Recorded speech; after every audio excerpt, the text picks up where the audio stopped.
What's up, Crystal? Hey, how are you? I'm good. How are you? Good. I just had to figure out this stuff for a second. I was like, oh, this is cool. This is nice. I like this. You like it? Like it? I do. Hey, thanks for doing this. I appreciate it. Of course. So, I'm yo, excited. I haven't talked to you in a while. man, I think the last time I seen you was, what was that, like Lola's Bapt or no, something like some gathering, some family gathering. Probably. It was at the bar or club, the pub that Jim got for her. Okay. Like, Yeah. remember? Yeah, Yeah, a long I time. remember. That was like even before I had kids. Yeah, man, that's crazy. Long time You ago. got two beautiful girls.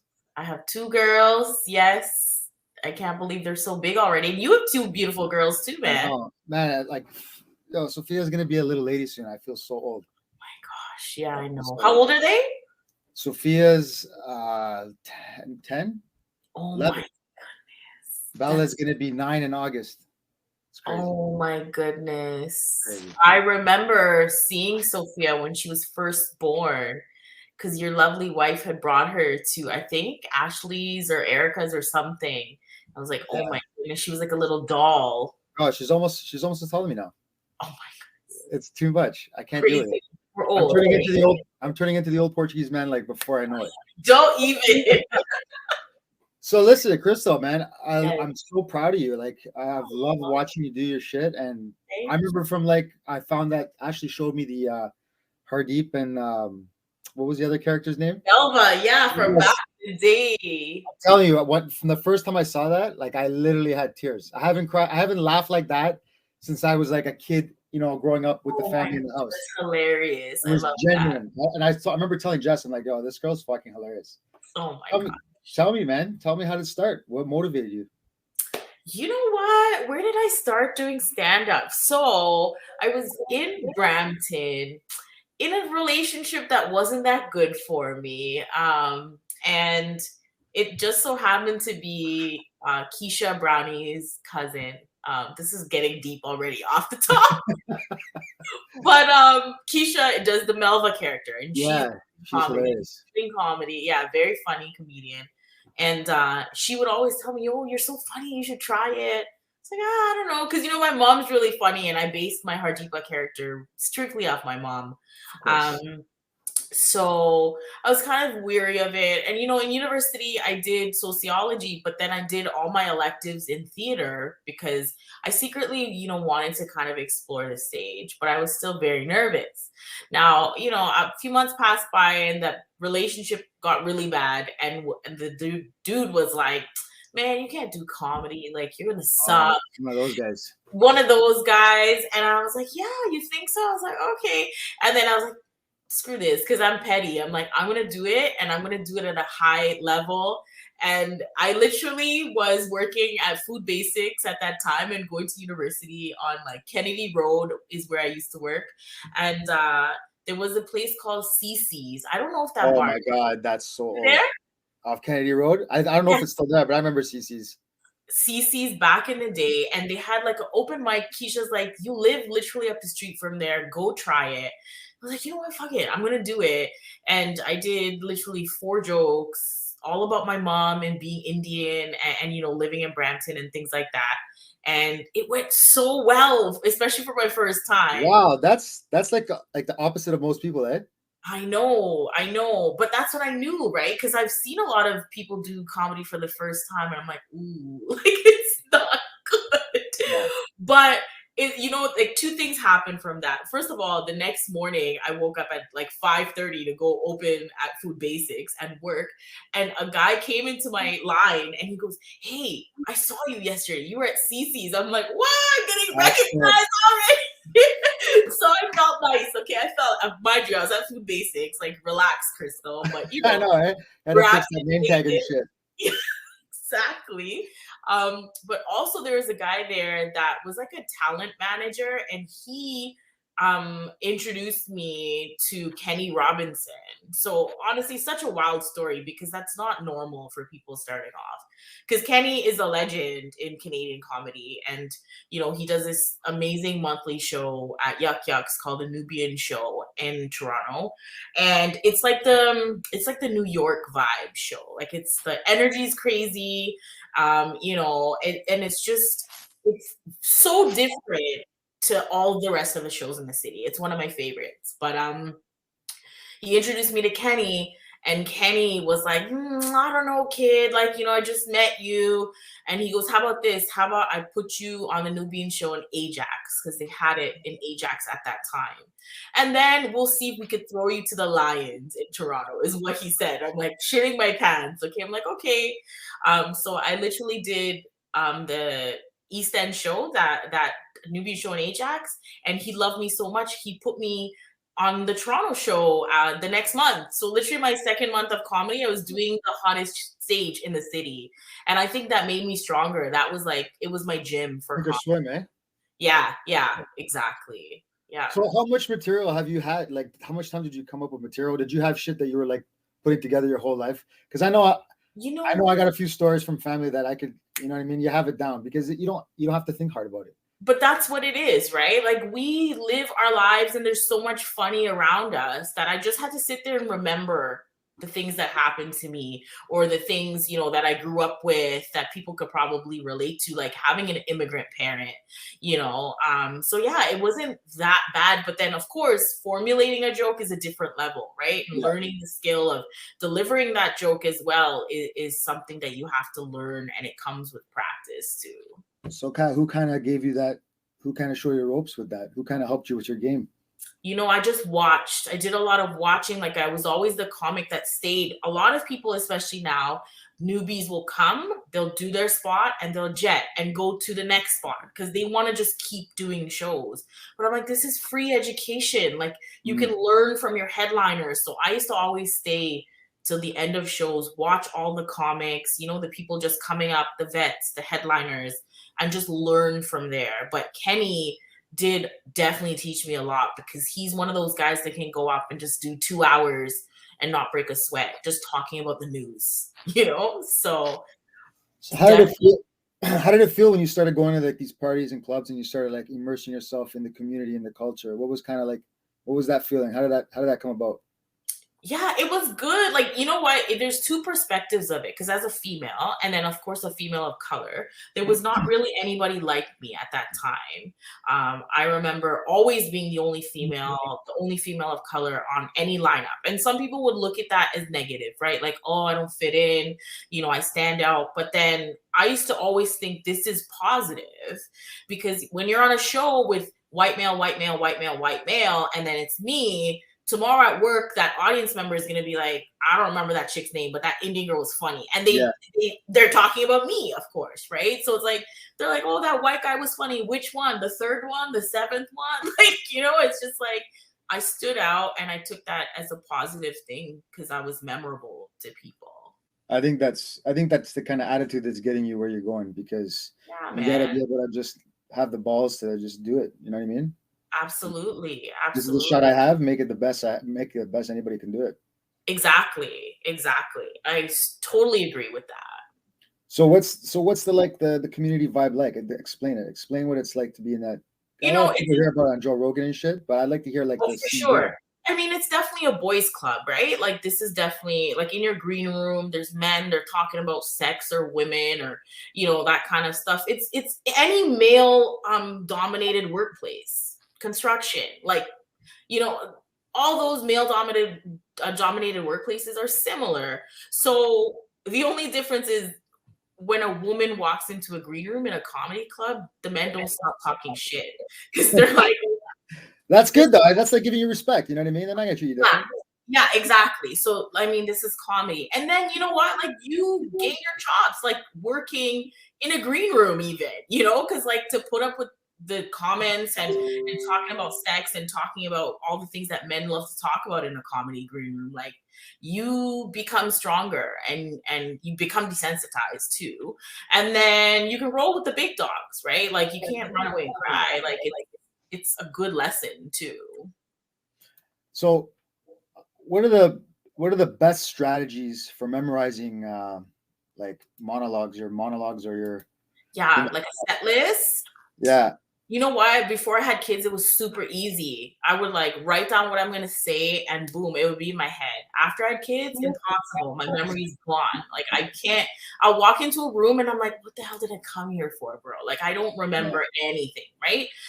So now I really try to make a set list that makes sense so that the first joke will cue my second joke. And there's segues that make sense and there's a sequence in it. So it's easier for me to remember. So it flows, right? Like when you're an actor and you're memorizing lines, there's another person in your scene and maybe they're asking a question or maybe they're making a statement that you respond to. And so you remember your lines easily like that.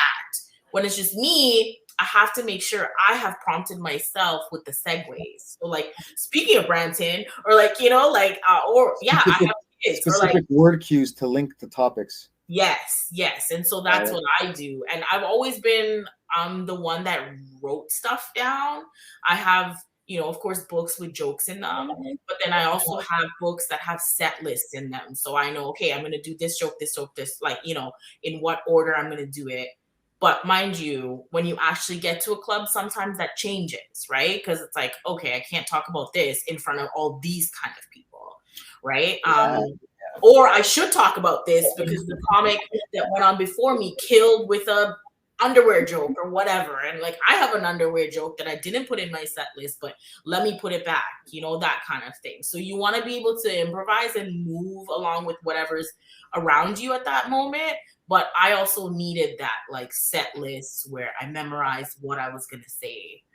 Do you like to walk around in the crowd before you go up to kind of just hear? Hell yeah. How important is that? How important is that? Yeah, no, that's important for me for sure. I like to watch the whole show. First of all, there's a lot of premises that are similar that other people may talk about, right? And then I don't want to go up and do a similar kind of joke. People are going to be like, we just heard this, right? So I definitely want to, you got to pay attention. There's also the fact that, you know, people are reacting differently to different things. So if somebody talks about, I don't know, something political and the crowd goes silent and dead because they're offended, I don't necessarily want to go that way too, right? Like, if anything, I'm going to go somewhere else and maybe try to bring them back there or even address what happened, right? Sometimes it's funny when you do callbacks. So if your host is talking to the audience and you find out an interesting fact about someone, like, oh, for example, I was just in Alberta and there was a dude, a big, huge dude, drunk as hell. And it was his 50th birthday and his name was Tuna. I'm like, oh my God, are you serious? So I'm like, and this guy was like a talker, right? He was a talker. So usually when we have a talker in the audience, you address them, you give them that attention. And now you're like, okay, it's my turn now. Shut the fuck up, right? Yeah, so you're paying me.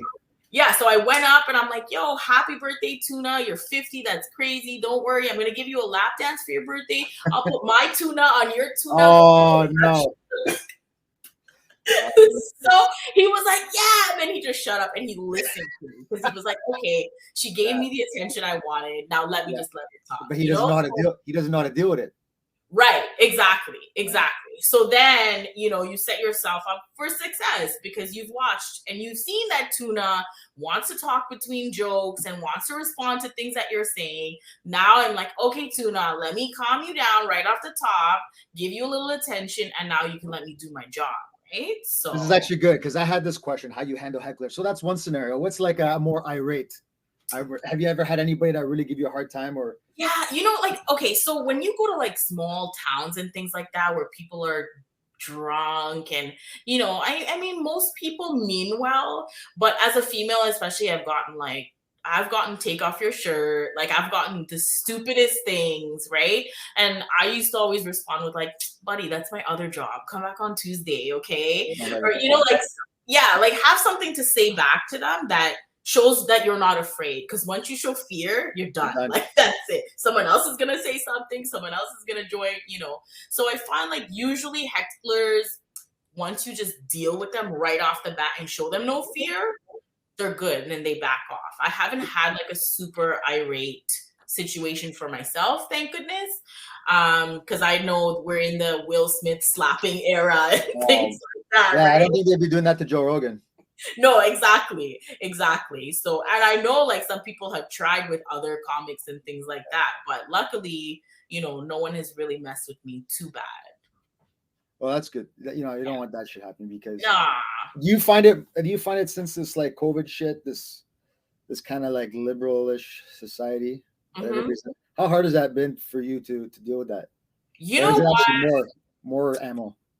Well, here's the thing. When the pandemic hit and I stopped doing comedy, I got very depressed because I'm like, this was my outlet, right? As a mom, as a wife, like I needed that creative outlet to be a better mom and be a better wife. So I found that if I wasn't going out and doing comedy, I was miserable, right? So it made me think like, damn, I could lose this. Like, what if this is a thing that's a new thing that I'm gonna lose doing my art?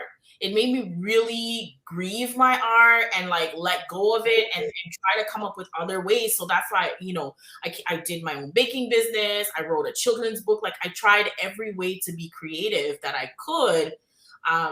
But I looked at the pandemic as a blessing because as soon as that shit was done and we're out there, like I put myself on a different level, you know, because I was like, no, like if that was my last time, like how would I have felt?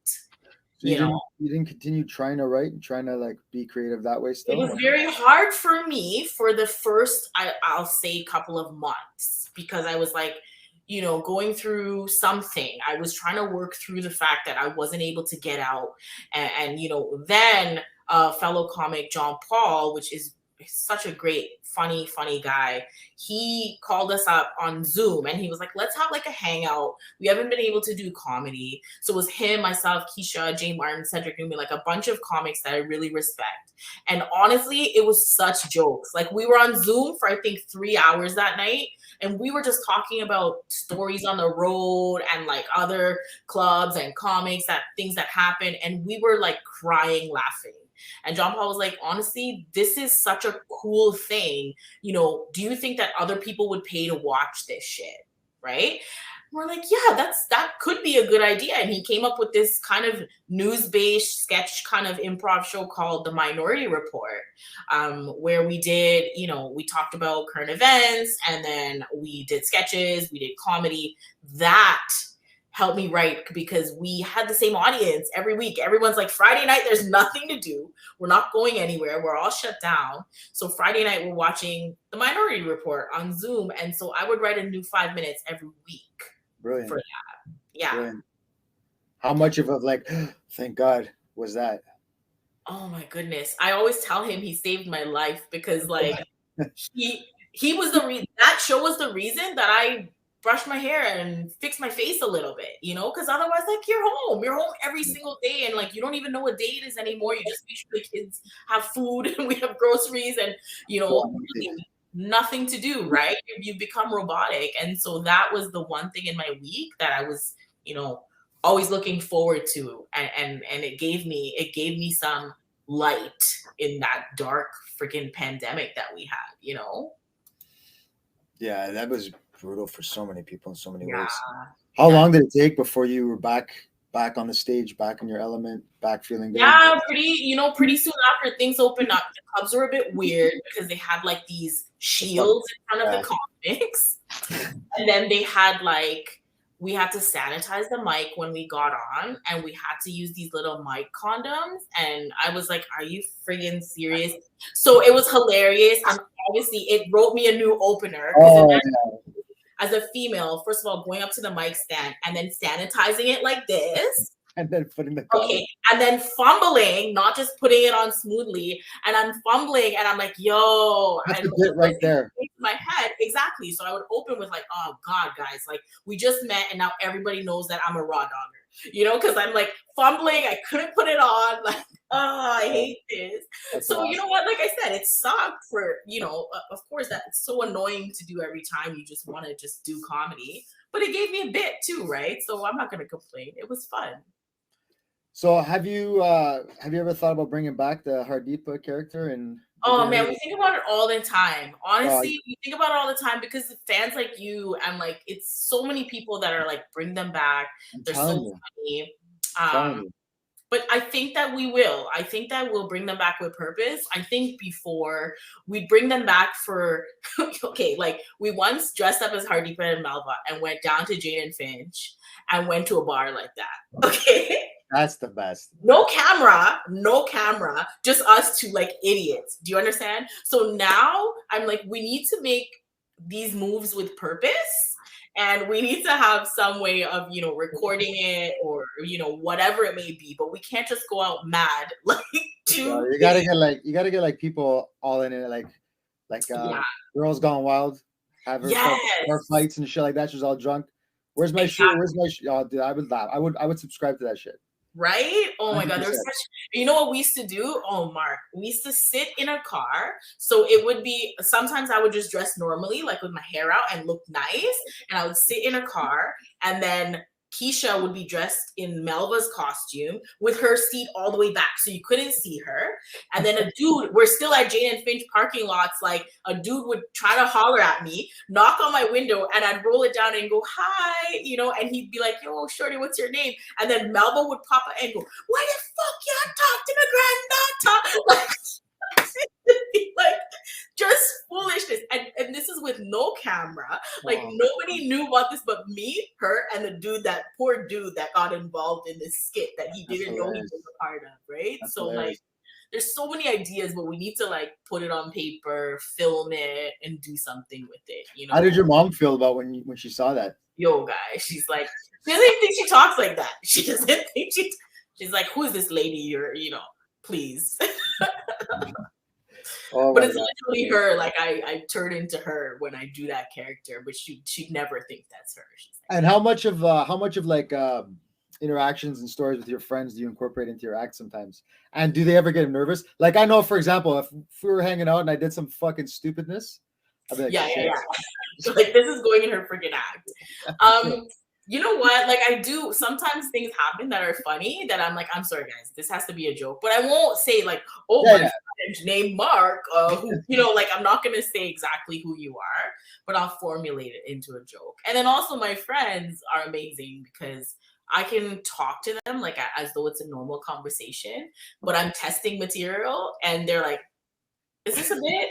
I'm like, yeah, is it funny? Or like if they laugh, I'm like, okay, it's good, that kind of thing. So my friends are pretty cool about it. Yeah. Has it always been positive encouragement from the people around you? Other than that one idiot? Yeah, like for the most part, I get a lot of love. Like I'm really, really blessed. And I think I also put in the work, Mark. So I think that I see it. Yeah, I think that's why I do get a lot of love. I get a lot of love from audience members, from other comics around me, and of course, like my family and friends, like you guys who watched, like when I just came up, So definitely a lot of support, a lot of people rooting for me for sure. So what's it like, man? But managing your career, your kids, your husband. It's a lot.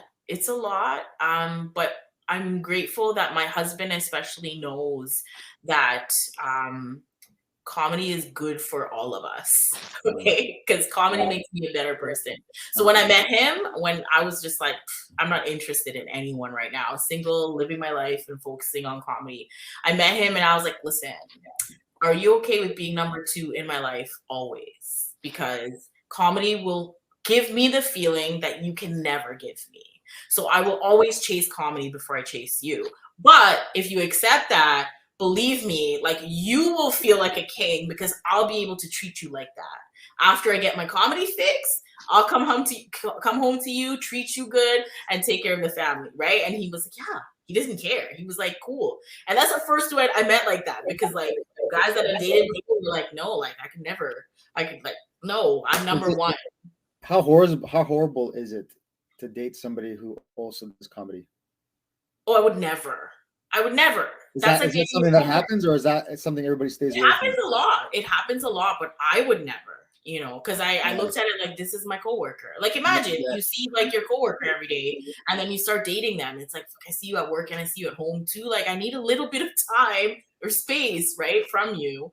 But yeah, I wouldn't do it. I know a lot of people that do it. I wouldn't do it because I can't handle it. If there's a breakup and then I see your ass doing better than me, I'm gonna be pissed. I'm like, that's what I'm saying. That's what I'm saying. You got that gig, like, because you guys are also competitors, not just coworkers. We are competitors, right? So yes, yeah, you don't want to shit where you work. But anyway, go back to your husband. I've never met him, but he seems like a really nice guy. I'm glad you guys are happy. And Mm-hmm. when your kids came, did you, because I know some comedians, they do well with it, but they use their kids in their bits. Yes.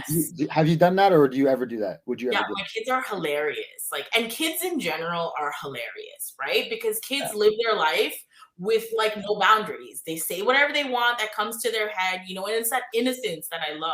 Yeah.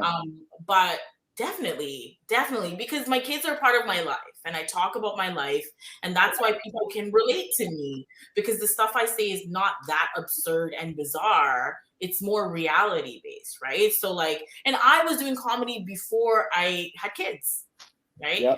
I didn't stop. Some people stop, some people leave for a few years, but I literally did like my last show and gave birth 3 days later. And then Oh, I did a show a week after I had my first baby. That was the worst. And I opened with like, thank God this is not sit down comedy and it's stand up comedy, because I'm dying. Because like, you're still fresh, you're in yes. pain, like you're dealing with so many emotions and your body's just changing and everything's like freaking out.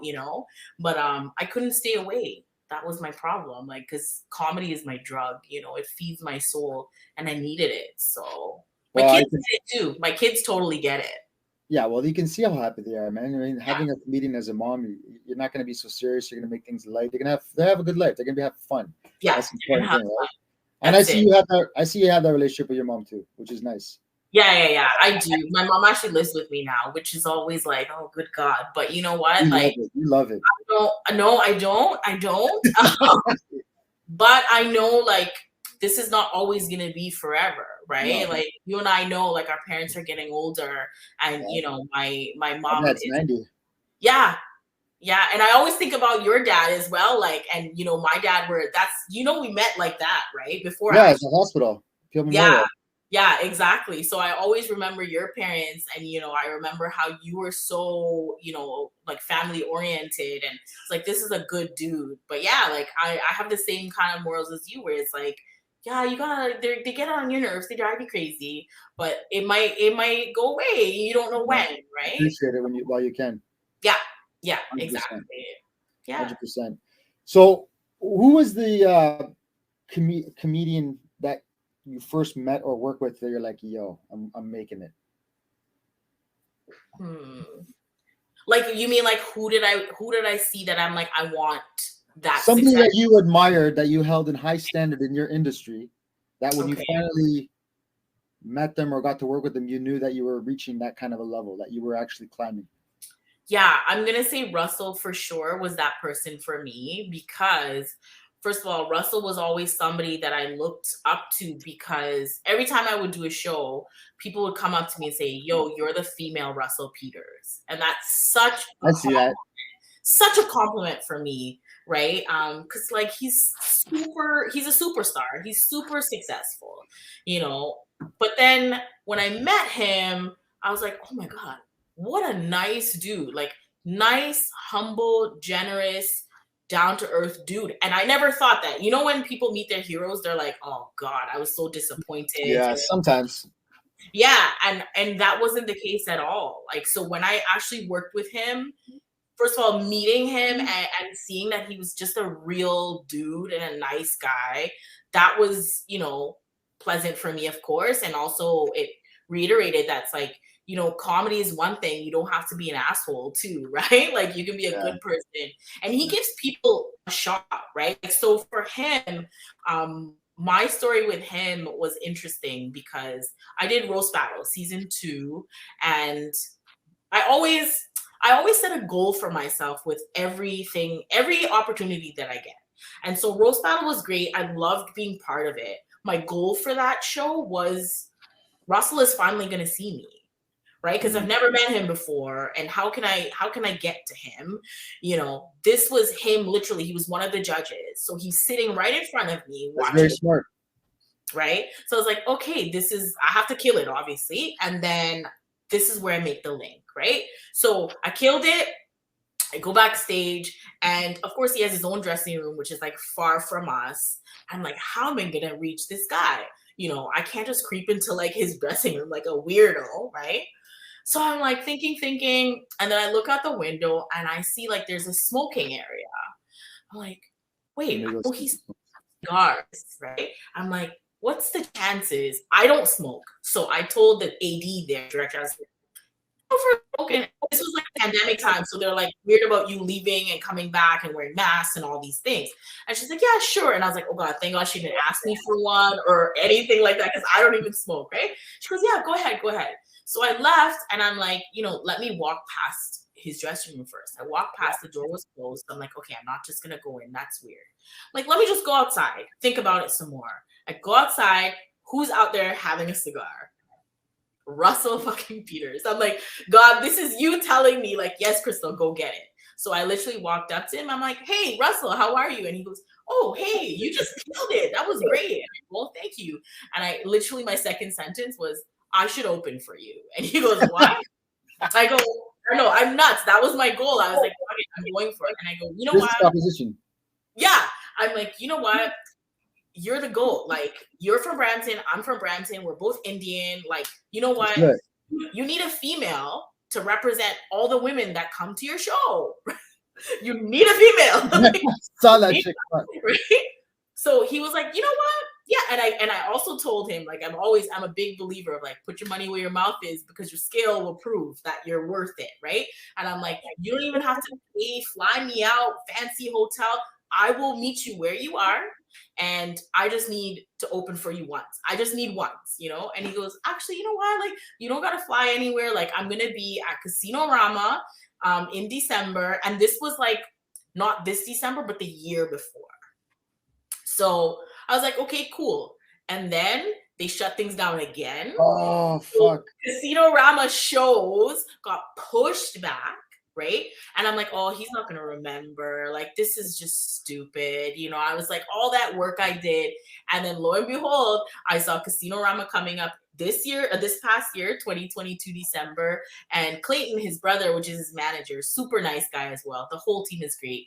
He reached out to me and he was like, yep, you're good to go. Like, we'll see you in December. I'm like, oh shit. Okay, it's happening. But yeah, that's how that happened. I always think, sometimes I tell people that story and I'm like, I sound like a psychopath, like just walking up. I'm not gonna lie, I was thinking that. I'm like, shit, I wouldn't want to be your husband. You're gonna find anything out.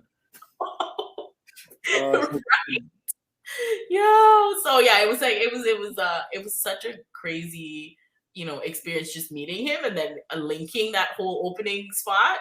And the fact that he gave me a chance without seeing me actually do real comedy, because roast battles is roast. Like, I write a whole new roast bit, like set according to enough. Right. But he also said, he's like, yo, I asked around. I was like, okay. By the way, I saw that. That was really good. I enjoyed watching on TV. I seen a commercial for that shit. I was like, I was like, look at this girl. I was like, we have to watch that. That kid had no chance. So, so how did it go when you first opened? It was amazing. It was ridiculous. So we're at the Casino Rama and there's 5,500 people per night. So I did 2 shows. It was is that the biggest number ever? Hell yeah. Yeah. What was that like when you walked on the stage and saw that shit? That's crazy. Crystal. Madness. Because first of all, you don't even really see people anymore. Right? Because like it's so many. And then you know what? You don't hear laughter like you normally would. It's like more like a roar, like a buzz almost. So like, luckily I knew that was going to happen and I would just wait. Because, you don't want to talk over the laughs. You want to wait till that roar calms down or the buzz silences a bit before you start your next joke. Also good B-roll. Sorry? It's also a good B-roll. Great. Oh, great. Like, I got such great tapes from there as well. But the craziest part about that, 2 things happened. So first of all, after I killed both shows and Russell was so happy and the team was so happy, Russell walked up to my husband and he goes, dude, are you ready to be a stay-home dad? Because that's what's going to happen. That's awesome. And I was like, yeah. And he was like, am I ready? Yes, I'm so ready. Holding the baby. Yeah, exactly, right? So that was one thing that was very cool that I'll always remember. And then the next thing, because it was in the casino, right? Like, people watch the show and then they go into the casino. And I didn't even think anything of that. So like after the show, it's like, yeah, let's go roll to the casino. So the first night was just my husband and I. The second night, my cousins and some friends had come out to see me. So both nights we go out into the casino and I'm getting swarmed, Mark. Like people are What was that like, man? Oh, it was insane. I felt did it feel like a dream? Did it feel like Absolutely. a dream? Absolutely a dream. Absolutely. I like people are like, oh, can I take a picture with you? Oh, were you the opener? Oh, you were so great. You were amazing. You know, I was in the washroom at the casino and I come and this lady, like I'm going into the stall and this lady's like, oh my God, can I have a picture with you? You're the girl. And I was like now or can I wash my hands? I would have taken like sitting in the stall.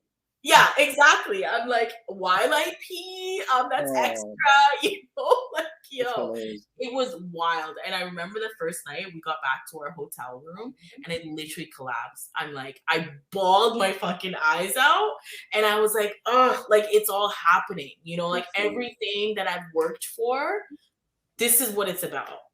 I have goosebumps just talking about it. Like, so do I, man. So do I. Like, I know you from a long time. So when I see this happening, I'm just like, could have happened to a nicer person. You know what I mean? You're the best. Yeah, man. It was literally a dream come true. Like, I know it's corny that people say like, oh, it's a dream, follow your dreams, but absolutely a dream come true. So that's exactly that's a question I want to ask you, because that's why I ask people to come on here. Everybody that comes on the show, they either have like they've done something amazing or doing something amazing or have an amazing message, because I want more positive shit to be out there. For somebody out there who's looking to start off, what traits would you put in a formula and say this is what you need for success? You know what? You just have to keep doing it.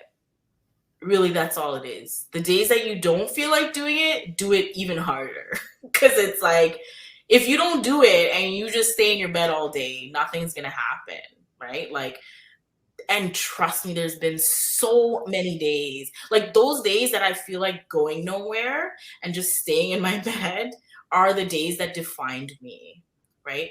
Those are the days that made me the monster that I am, right? On stage, because people don't realize a lot of comics, you know, they don't have kids, they don't have families. They're like living free, man, like doing whatever they want when they want to. So for me, my purpose was different, right? So I always say, know what your purpose is. Like, what are you doing this for? For me, it was my kids, right? For me, it was my family. For me, I always wanted to elevate my life, my family's life from what we were used to and what my parents and their parents were used to, right? So just keep going. If you love something, just chase it relentlessly. That's it. And what would you say to them if they ever come out like, oh, they have like a bad night or they get booed or they have a really hard time? How do you deal with it? You just keep going. Everybody has bad nights, man. I've had bad nights too, and you feel crappy and you're like, there's times when you're like, oh man, like, should I really be doing this?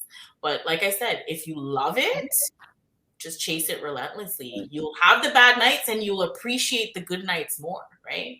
Yeah. What do you do? How do you what's your post-mortem when you have a shit night or you if you have a you tank? What do you do? How do you correct that? How do you review that? What's your process? You just go back to the drawing board. Like, I come back and I still have a lot of things to be grateful for. Like, I have a beautiful home. I love my dog. I love my kids. I love, my husband. There's so many things to be grateful for. And I'm like, I'm just going to go back to the drawing board. I'm going to look at what I did wrong. I'm going to try to reassess and I'm just going to come back harder. That's it. Do you watch tapes? Do you watch your own tapes? Of course. Or do you listen to audio? I record my performances every time with audio for sure. And if it's bigger, I'll do it like a video. But especially in the beginning for years, I recorded every single time because that was me learning. I'd come home and I'd listen to myself and I'd listen to where the laughs are falling flat and where they're higher. Like, did my set go like this? Did it go like this? That's smart. Yeah, like, because comedy is a science. It's not just getting up there and talking, right? It's, if you want to be good at it, you gotta learn like the numbers, the algorithm. Like, you gotta know what you're doing, when you're doing it, why you're doing it. All these things are important. Have you ever have you ever looked at a topic and been like, not gonna touch it, won't ever touch it? Yeah, all the time. Such as? I won't do anything to do with the N-word. I won't do it. I won't do abortion. I won't do rape because I can't think of a funny way to do it. There are people that can do it in a funny way. Like I think there's oh man, I'm forgetting who the comic was, but he said that he made his bank password the N-word. And so if he ever gets robbed and people are like, what's your bank password? He's like, nope, can't say it because he's a white dude. Like he's like the whitest dude ever, right? So like, see, that's funny, but that's clever. Yeah, if I can't come up with something, and honestly, I haven't tried because I'm just like, there's so many other things for me to talk about. I just don't do it, you know. Which comedian was your like the person you aspired to be like, or who do you think was the best comedian? Who did you want to emulate? You know what? That's really difficult because coming up, there was no other Indian female in comedy. So I put it in my head that like, I'm my biggest obstacle. Like I'm my biggest obstacle. I'm my biggest inspiration. Now there's a lot of Indian females in the game and they look up to me as the vet, you know, and that feels amazing. I'm like, really me? Wow. But like, I've been doing this for 15 years. There's nobody that looked like me, nobody that was doing what I was doing, except Russell, of course. But I can't be Russell. Russell's a dude. Like, I can't do the same material that Russell does, you know? I got to do what's true to myself. So I don't think there was anybody that I really looked up to in that sense, you know? Were there particular females? Say again? Were there particular females that you looked at? No. If I'm being honest, no. Like then when I started watching more and started learning more, I definitely loved people like Ali Wong and things like that because she was on stage pregnant doing specials. Like I respected that. Although maybe the material, I didn't love it, but just the fact that she was making that move while she was pregnant, I respected that. Things like that for sure. But yeah, like my peers, I feel like we're all my peers. Like we were all on the same level, you know? Yeah. Just because, and it's not an ego thing, Mark. It's more like nobody can say what I say because nobody has lived my life. And vice versa. Like I can't go do my, you know, my peer that's like a white female or even like an Asian dude. Like I can't do what they do because I have never lived that life. You know, so who out there, who do you consider one of like the legends? I really like the Chris Rock special. A lot of people the new one. Yeah, I really liked it. I thought it was funny. Yeah, I thought it was really funny, and I do love Dave Chappelle, even though he gets in trouble a lot. I love Chappelle. Yeah, I love him just because he's just like, it feels like he's like at his house on the couch, just having a conversation. And it's just so funny because it's just real. Like it's so real. It's real shit, you know? But yeah. Sometimes you forget it's comedy because he's just telling you his life. And then all of a sudden he just makes you laugh, right? That's what it is about him. I think it's the genuineness. Yes. Somebody on the corner. Yes. I love also Chelsea Handler and her like realness of shit. I love Bill Burr. I met Bill Burr at Just for Laughs. And like he's such a nice dude. And when you meet them, you're just like, oh no, they're gonna be an asshole. But he was so nice. He was so nice. We were at I think it was the Comedy Store in Montreal, I want to say. And he surprised everyone. He just showed up and did a set. And I'm like, this is madness. Like we just saw Bill Burr, right? And then I had to get to another spot. So I was leaving. He was leaving with his security. And I was like, you know, when you go fangirl and you're just like, I didn't know what to say. So I just kind of looked at him and I was like, hi, like a loser, right? And so his security goes, not right now. You need to back up. Like hardcore asshole. And Bill goes, hey, what the fuck's wrong with you? Come here, sweetheart. You want to take a picture? And I was like, yeah, please, sure. He took a picture with me. That's cool. He's like, don't mind my security. He needs to shit. He's constipated. I was like, okay. But like such a nice dude, you know. We took a picture. Like, he was cool, man. Very I relate to that guy, man. When he does his shit, I relate to some of the stuff he says. Yes, he's so funny. What's your future plans, Crystal? What do you got coming on the go that people could look forward to? I got a lot of stuff coming. You know, roast battle was one thing that maybe you're gonna see another season of it too, and maybe I'll be featured on 2 roasts this time instead of 1. Nice. Maybe. And there's lots of shit coming up. Like there's lots of live shows. I'm doing a tour right now with a very funny female comic, Celeste Lampa, who lives in Alberta. We're doing an Ontario run, so we're trying to hit, like, we got Kitchener and Toronto for sure, trying to do Brampton, trying to do Hamilton. It's called the Sweet and Salty Comedy Tour. So that's in the works. I'm also doing some writing for some TV shows. So you're going to see credits and you're going to see written by Crystal Ferrier. Yo, no way. Yeah, I do a lot of stuff that I can't talk about, but you're going to see it, you know, that's so cool. very soon. But yeah, lots of exciting things in the works for sure. Yeah, let me know. I want to come out. I'll come out and check you. For sure. When's the plan for a special? You know what? I'm waiting for the right moment. I want it to be like strategic, functional. Yeah. Like it's got to be at the right moment. Like if it's, I'm going to put this into the universe. Like I'll do a Crave special in the next few years. That's what I'm going to do. Yeah. And do you have an idea what you would call it? I don't know. I never thought about it. My first album was, believe it or not, named after Biggie CD. It was All a Dream because that's my favorite song. That's a cool title. Yeah. So something to do with that, you know, something to do with my dream, or maybe something will inspire me about my kids or my family or something like that. But we'll see. Well, listen, I'm gonna wrap it up, Crystal. Yeah. It was so fun having you. I appreciate it. I enjoy your story. Unless you got something else you want to add before we end it, I would love to hear it. Listen, if you want to follow me at Crystal the Comedian on TikTok or Instagram, please do send me a message. I love talking to people that watch me. Thank you. Thank you so much, Crystal. All right, Mark. Take care. Bye. Thank you.